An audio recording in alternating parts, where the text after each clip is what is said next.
منصور بن عمار رضی اللہ تعالی عنہ فرماتے ہیں کہ ایک بار میں روم کی جنگ میں شرکت کے لیے جا رہا تھا کہ راستے میں اچانک میں نے رکو رکو کی آوازیں سنی۔ میں اس آواز کی طرف متوجہ ہوا تو دیکھا کہ وہ ایک خوبصورت حسین و جمیل عورت تھی جو مجھ سے کہہ رہی تھی کہ رک جاؤ۔ میں ڈر گیا کہ کہیں یہ شیطان ابلیس ہی نہ ہو۔ یہ سوچ کر میں نے اپنے گھوڑے کی رفتار اور تیز کر لی تاکہ وہ مجھے اپنے مکر و فریب میں مبتلا کر کے جنگ میں شرکت سے محروم ہی نہ کر دے، لیکن جیسے ہی میں نے گھوڑے کو دوڑانا چاہا تو اسی وقت بسم اللہ الرحمن الرحیم السلام علیکم ورحمۃ اللہ۔ محترم ناظرین، ایک دفعہ کا ذکر ہے کہ نبی کریم صلی اللہ علیہ وآلہ وسلم اپنے گھر میں جلوہ فرما تھے۔ اسی دوران ایک سوالی آیا اور آ کر عرض کرنے لگا، یا رسول اللہ صلی اللہ علیہ وآلہ وسلم، میں فقیر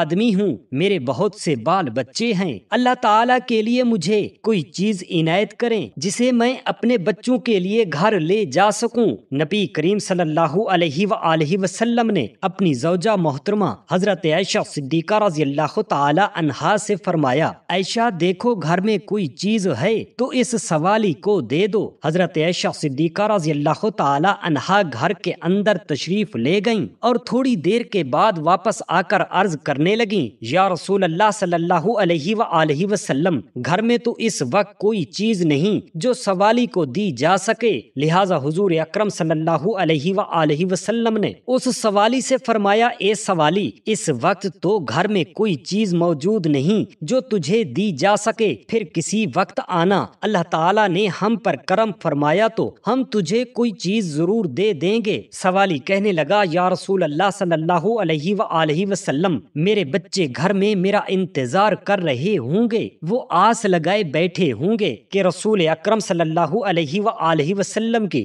بارگاہ اقدس سے ہمیں کوئی نہ کوئی چیز مل ہی جائے گی، لہٰذا کاشانہ نبوت سے میں اگر خالی گھر لوٹا تو ان بچوں کی امید ٹوٹ جائے گی اور مجھے یہ اچھا نہیں لگتا۔ حضور اکرم صلی اللہ علیہ وآلہ وسلم نے حضرت عائشہ رضی اللہ تعالی عنہا سے فرمایا کہ جاؤ ایک بار پھر دیکھو، کوئی چیز ہو تو لے آؤ۔ حضرت عائشہ صدیقہ رضی اللہ تعالی عنہا ایک بار پھر اندر تشریف لے گئیں اور بڑی احتیاط سے گھر کا کونا کونا چھان مارا، لیکن کوئی چیز ایسی مل جائے جو نبی اکرم صلی اللہ علیہ وآلہ وسلم سوالی کو دے سکیں اور وہ در نبوت سے ناکام نہ لوٹے، لیکن کوئی ایسی چیز نہ مل سکی۔ حضرت عائشہ صدیقہ رضی اللہ تعالی عنہا نے آ کر عرض کی، یا رسول اللہ صلی اللہ علیہ وآلہ وسلم، قسم ہے اس ذات کی جس نے آپ کو سچا نبی بنا کر بھیجا ہے، میں نے بڑی احتیاط سے گھر میں دیکھا مگر اس کھجور کی گٹھلی کے سوا گھر میں کوئی اور چیز نہیں ملی جو آپ صلی اللہ علیہ وآلہ وسلم سوالی کو دے سکیں۔ آپ صلی اللہ علیہ وآلہ وسلم نے حضرت عائشہ صدیقہ رضی اللہ تعالی عنہا کے ہاتھ سے کھجور کی وہ گٹھلی لے کر اس سوالی کو عطا کر دی اور فرمایا، اے سوالی ناراض مت ہونا، کیونکہ میرے گھر میں اس وقت صرف یہی ایک گٹھلی ہی ہے، اس کے سوا اور کوئی چیز نہیں جو میں تمہیں دے سکوں۔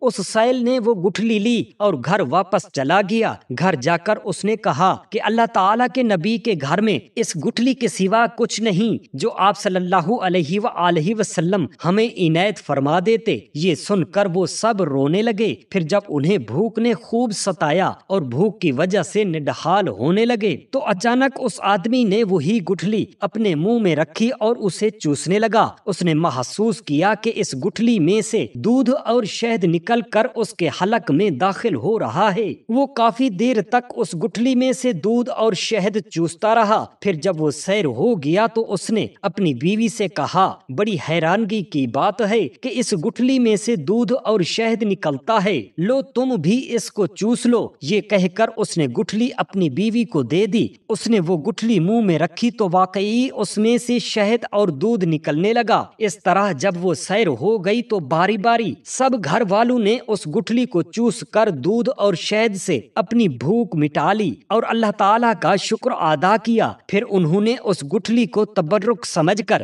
یہ حضور صلی اللہ علیہ وآلہ وسلم کے گھر سے حضور اقدس صلی اللہ علیہ وآلہ وسلم کے ہاتھ مبارک سے چھو کر آئی ہے اسے کپڑے میں لپیٹ کر رکھ لیا۔ جب دوسرا دن ہوا اور عورت کو بھوک لگی تو اس کو گٹھلی کا خیال آیا، لہٰذا وہ گئی اور جس کپڑے میں اسے لپیٹ کر رکھا تھا وہ اٹھا کر لے آئی، اور جب اس نے اس کپڑے کو کھول کر دیکھا تو وہی گٹھلی سرخ یاقوت بن چکی تھی جس کی روشنی سے سارا گھر جگمگانے لگا تھا۔ وہ بڑی حیران ہوئی اور اس نے وہ گٹھلی لی اور بازار چلی گئی جہاں اس نے اسے 60,000 درہم کے عوض بیچ دیا۔ اس طرح نبی کریم صلی اللہ علیہ وآلہ وسلم کی برکت سے ان کی بھوک بھی ختم ہو گئی اور افلاس و تنگ دستی بھی ختم ہو گئی۔ حضرت عقیل رضی اللہ تعالی عنہ فرماتے ہیں کہ نبی کریم صلی اللہ تعالی علیہ وآلہ وسلم کے ساتھ ایک سفر میں مجھے آپ کے ہمراہی کا شرف حاصل ہوا۔ اس سفر کے درمیان میں نے آپ کے 3 معجزے دیکھے۔ ان سے پہلا یہ کہ راستے میں جاتے ہوئے نبی کریم صلی اللہ علیہ وآلہ وسلم کو قضائے حاجت کی ضرورت محسوس ہوئی۔ اس وقت ہم جس جگہ گزر رہے تھے وہاں کوئی ایسی جگہ نہ تھی جہاں پردے میں ہو کر آپ صلی اللہ علیہ وآلہ وسلم قضائے حاجت فرماتے، لہٰذا آپ صلی اللہ علیہ وآلہ وسلم نے کچھ دور ایک پہاڑ کی طرف دیکھا تو اس پر 2 درخت نظر آئے۔ آپ صلی اللہ علیہ وآلہ وسلم نے مجھے حکم فرمایا کہ جاؤ جا کر ان درختوں سے کہو کہ تم دونوں کو نبی کریم صلی اللہ علیہ وآلہ وسلم بلا رہے ہیں۔ میں پہاڑ کی طرف گیا اور جا کر ان درختوں سے کہا کہ چلو تم دونوں کو آقائے 2 عالم صلی اللہ علیہ وآلہ وسلم بلا رہے ہیں۔ ان دونوں نے پہاڑ میں سے اپنی جڑیں سمیٹیں اور نبی کریم صلی اللہ تعالی علیہ وآلہ وسلم کی طرف چل پڑے، اور وہاں جا کر انہوں نے آپ صلی اللہ علیہ وآلہ وسلم کو چاروں طرف سے چھپا لیا۔ آپ صلی اللہ علیہ وآلہ وسلم نے قضائے حاجت فرمائی اور پھر مجھ سے ارشاد فرمایا کہ ان سے کہو کہ واپس اپنی جگہ پر چلے جائیں، لہٰذا جو ہی میں نے ان سے واپس جانے کا کہا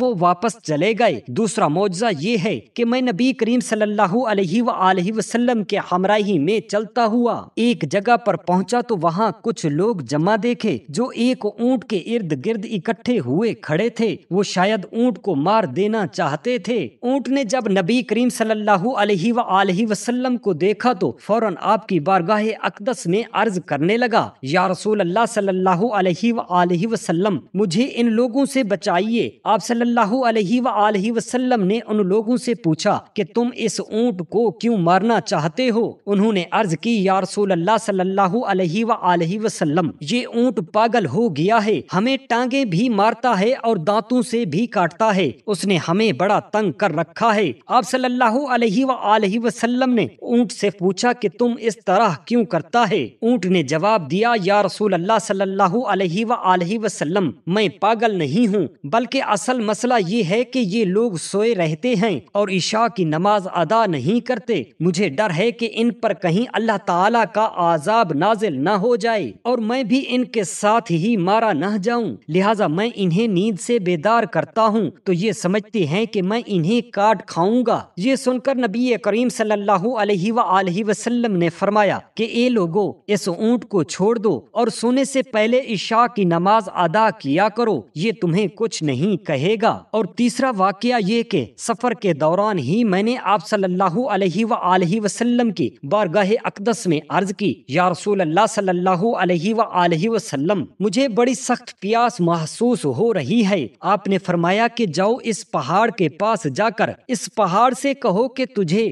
نبی کریم صلی اللہ علیہ وآلہ وسلم حکم فرماتے ہیں کہ مجھے پانی پلاؤ۔ میں پہاڑ کے پاس گیا اور جو کچھ حضور صلی اللہ علیہ وآلہ وسلم نے فرمایا تھا میں نے اسے جا کر کہہ دیا۔ پہاڑ نے میری بات سن کر مجھ سے کہا کہ حضور نبی رحمت صلی اللہ علیہ وآلہ وسلم کی بارگاہ میں میرا سلام عرض کرنا اور اور کہنا کہ جب سے اللہ تعالیٰ نے یہ آیت کریمہ نازل فرمائی ہے کہ اس جہنم کا ایندھن لوگ اور پتھر ہوں گے، اس دن سے رو رو کر میں نے اپنا پانی ختم کر لیا ہے، اب مجھ میں ایک قطرہ پانی بھی نہیں بچا، اسی وجہ سے میری پشت پر کوئی جڑی بوٹی بھی نہیں اگ سکی۔ ابو الحسن کاتب نے کتاب المناقب میں یہ حکایت بیان کی ہے کہ ایک آدمی کشتی میں سوار کسی ملک کی طرف جا رہا تھا، جب کشتی سمندر کے درمیان پہنچی تو سمندر کی موجیں بپھر گئیں اور انہوں نے کشتی کو توڑ دیا، اسی طرح کشتی کے باقی مسافر تو ڈوب گئے لیکن یہ آدمی کشتی کے ایک تختے پر بچ گیا۔ سمندر کی موجیں کبھی اس تختے کو ادھر سے ادھر لے جاتی اور کبھی ادھر سے ادھر، بیچارہ کا دل زندگی سے مایوس ہو گیا اور مجبور ہو کر اس نے اپنے آپ کو موت کے حوالہ کر دیا، لیکن خدا کا کرنا یہ ہوا کہ ہوا نے اس تختے کو سمندر کے ایک جزیرے کے کنارے لگا دیا۔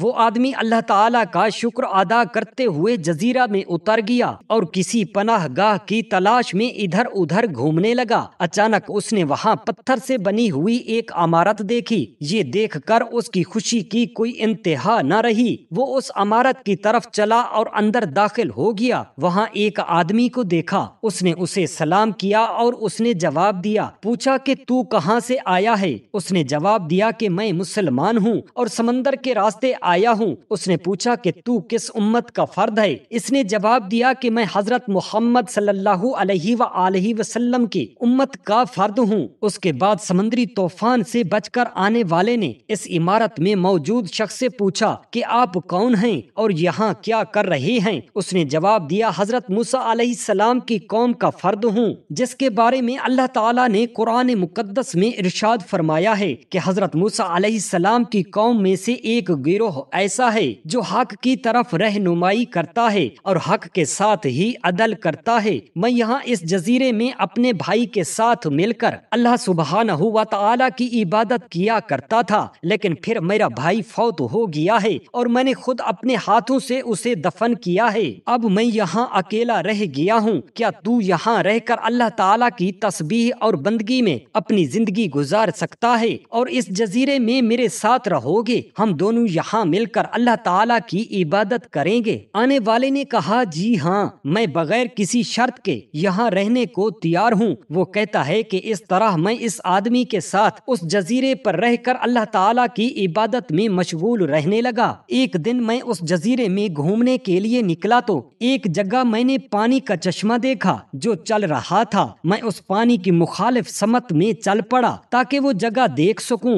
جہاں سے یہ چشمہ نکل رہا تھا۔ میں چلتا رہا حتیٰ کہ ایک دروازے پر پہنچ گیا، اس دروازے کے اندر سے وہ پانی بہہ کر باہر نکل رہا تھا۔ میں پانی کے پیچھے پیچھے اس دروازے کے اندر داخل ہو گیا۔ جب اندر داخل ہوا تو دیکھا کہ وہاں پانی کے کنارے ایک آدمی زنجیروں میں جکڑا ہوا کھڑا تھا اور ہائے پیاس پکار رہا تھا۔ میں اس کی یہ حالت دیکھ کر بڑا حیران ہو گیا۔ اسی دوران اس نے مجھے دیکھ لیا اور مجھ سے کہنے لگا کہ اے آدمی، مجھے تھوڑا سا پانی تو پلا دو۔ میں پانی کے قریب گیا اور اس میں سے ایک چلو بھر کر اس کے منہ کے قریب لے گیا، لیکن ہوا یوں کہ جو ہی وہ شخص پانی پینے لگا، اس کی زنجیروں نے اس کو ہوا میں بلند کر دیا اور مجھ سے دور ہٹا دیا۔ جو ہی میرے ہاتھ میں موجود پانی ختم ہوا تو زنجیروں نے اس کو چھوڑ دیا اور وہ نیچے آ گیا۔ میں نے پھر پانی کا چلو بھرا اور اس کے قریب لے گیا۔ جو ہی وہ پانی پینے لگا، زنجیروں نے پھر اسے کھینچا اور ہوا میں معلق کر دیا۔ اس دوران جب میرے ہاتھوں سے سارا پانی نیچے گر گیا تو وہ آدمی پھر نیچے آ گیا۔ اس طرح جب تیسری مرتبہ میں نے اسے پانی پلانا چاہا تو اس کا یہی انجام ہوا۔ میں یہ ساری صورتحال دیکھ کر بڑا حیران اور پریشان ہوا اور اس سے پوچھنے لگا تو کون ہے اور یہ تیری حالت کس طرح ہوئی ہے؟ میرے پوچھنے پر اس نے جواب دیا میں حضرت آدم علیہ السلام کا بیٹا قابیل ہوں جس نے اپنے بھائی حابیل کو قتل کر دیا تھا۔ اللہ تعالیٰ نے اس وقت سے سزا کے طور پر مجھے پیاس کے عذاب میں مبتلا کر رکھا ہے اور یہ عذاب قیامت تک جاری رہے گا۔ جب سے میں نے اپنے بھائی حابیل کو ظلم کی وجہ سے قتل کیا اور لوگوں میں قتل کا رواج ڈالا ہے، تب سے اطراف عالم میں جب بھی کوئی آدمی کسی کو قتل کرتا ہے تو اللہ تعالیٰ اس کا اتنا ہی بال میرے سر پر ڈالتا ہے جتنا کہ اس کے قاتل پر ڈالتا ہے۔ میں اس کی یہ بات سن کر ڈر کر وہاں سے واپس لوٹ آیا اور اس عابد کے پاس آ گیا۔ اس نے مجھے یوں خوف زدہ دیکھا تو پوچھا کیا ہوا اور کیا دیکھ کر آ رہے ہو؟ میں نے سارا قصہ اسے کہہ سنایا۔ مختصر یہ کہ اس واقعہ کے بعد میں کچھ روز اور وہاں رہا۔ ایک دن میں وہاں بیٹھا ہوا تھا کہ اچانک مجھے اپنے بال بچوں کی یاد ستانے لگی۔ مجھے ان پر بڑا ترس آیا اور پھر میں ان کی یاد میں زارو قطار رونے لگا۔ جب اس عابد نے مجھے اس طرح روتے ہوئے دیکھا تو پوچھنے لگا کیا ہوا، تم کیوں رو رہے ہو؟ پھر خود کہنے لگا تمہیں شاید اپنے گھر والے یاد آ رہے ہیں۔ میں نے کہا جی ہاں بالکل۔ اس نے مجھ سے پوچھا کہ تمہارا گھر کہاں ہے؟ میں نے کہا بصرہ میں۔ یہ سن کر اس نے اپنا سر آسمان کی طرف اٹھایا اور ایک بدلی کو دیکھا جو آسمان میں تیر رہی تھی۔ اس نے اسے اپنے پاس بلایا اور پوچھا کہ تو کہاں جا رہی ہے اور تجھے کہاں جانے کا حکم دیا گیا ہے؟ اس نے جواب دیا کہ مجھے اس طرف جانے کا حکم دیا گیا ہے۔ پھر وہ بادل آگے چلا گیا اور ایک دوسرا بادل آسمان میں نظر آنے لگا۔ اس عابد نے اس بادل کو بلایا اور پوچھا اے بادل تو کس سرزمین کی طرف جا رہا ہے؟ اس بادل نے کہا مجھے بصرہ جانے کا حکم دیا گیا ہے۔ یہ سن کر وہ کہنے لگا اس آدمی کو بھی ساتھ لے جاؤ اور بصرہ پہنچا دو۔ اتنے میں اس بادل نے مجھے چاروں طرف سے گھیر لیا اور مجھے ساتھ اٹھا کر ہوا میں بلند ہو گیا۔ ابھی تھوڑی دیر ہی گزری ہوگی کہ اس نے مجھے میرے گھر کی چھت پر اتار دیا۔ منصور بن عمار رضی اللہ تعالی عنہ فرماتے ہیں کہ ایک بار میں روم کی جنگ میں شرکت کے لیے جا رہا تھا کہ راستے میں اچانک میں نے رکو رکو کی آواز سنی۔ میں اس آواز کی طرف متوجہ ہوا تو دیکھا کہ وہ ایک خوبصورت حسین و جمیل عورت تھی جو مجھ سے کہہ رہی تھی کہ رک جاؤ۔ میں ڈر گیا کہ کہیں یہ شیطان ابلیس ہی نہ ہو۔ یہ سوچ کر میں نے اپنے گھوڑے کی رفتار اور تیز کر لی تاکہ وہ مجھے اپنے مکروہ فریب میں مبتلا کر کے جنگ میں شرکت سے محروم ہی نہ کر دے۔ لیکن اس عورت نے مجھے پھر آواز دی اور کہا